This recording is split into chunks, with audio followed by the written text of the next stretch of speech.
Hey guys, welcome to the Massive Iron Channel. I'm Steve Shaw. In this video, I'm going to talk about giant sets. What are they and how to effectively use them?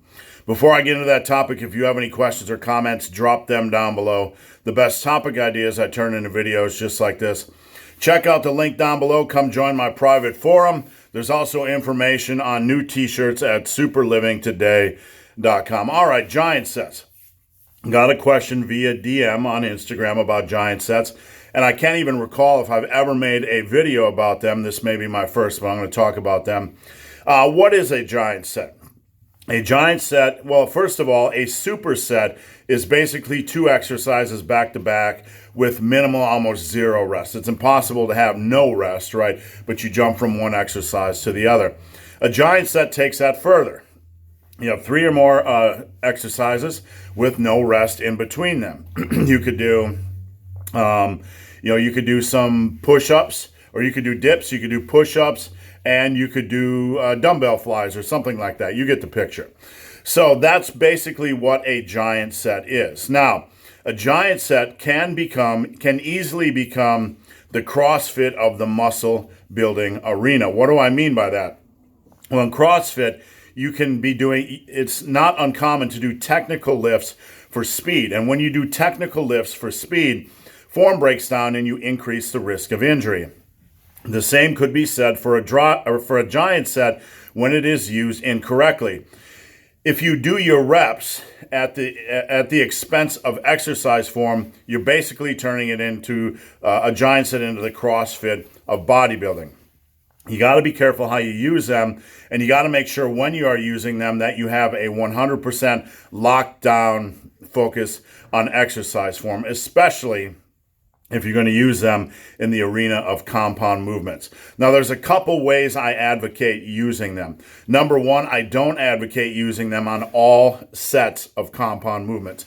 Don't go in and do bench press and then push-ups and then dumbbell flies as a giant set and giant set and giant set. There's some really bad information out there in the lifting world about giant sets. There's an article at bodybuilding.com where they try to use them for fat burning. If you're going to burn fat, you're better off doing much better things, not using resistance training to burn fat, right? So don't use them on all sets of a compound movement.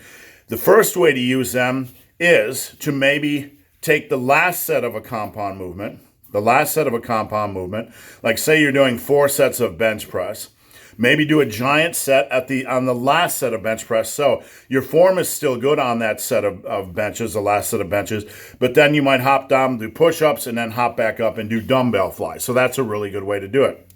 If you start doing a giant set on every set, you're going to get back to your set of bench presses, and you're going to be fatigued in strange places, right? You're going to be overworking your chest. You're going to be overworking your triceps. Extra amount of fatigue, right? Overworking might be a bad choice of words, but extra amount of fatigue. Moving back to your second set of bench press.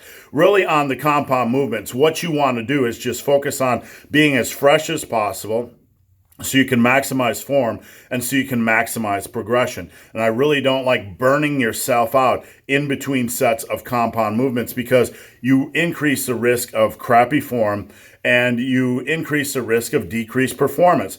Compound movements are the muscle building driving mechanism. They're the primary, not the only one, but they're the primary mechanism. So don't use giant sets as some form of a fatigue mechanism that fatigues you before you do another set of compound movements. All right, you could also use them in a similar vein for your secondary movement. If you're doing like a machine chest press, then you could drop down and do a push-up and then maybe a pec deck or dumbbell fly or something like that. So I have no issue with that.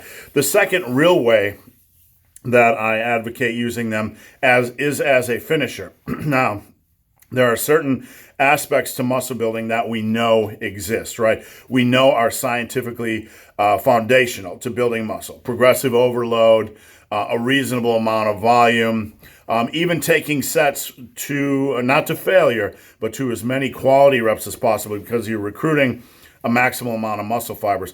One of the things in the muscle building arena that's talked about, but not very scientifically, is the muscle pump.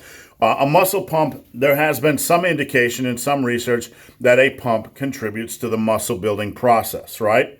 So, if you want to use a giant set, the best way to do it, in my opinion, is something like plugging into a workout like my Power Muscle block system. Instead of doing the blocks, you want to use kind of the giant sets as a finisher and do a giant set finisher. So you're going to pick 3 or maybe even 4 exercises as a finisher. You could rest for 2 to 3 minutes, get your wits back, and then maybe try another giant set. So the second way I would advocate doing giant sets is as a finisher. And if those of you that haven't checked out my Power Muscle block system, check it out, link below. It's my most popular workout system. Let me know what you think of giant sets. If you've tried them, drop a comment down below.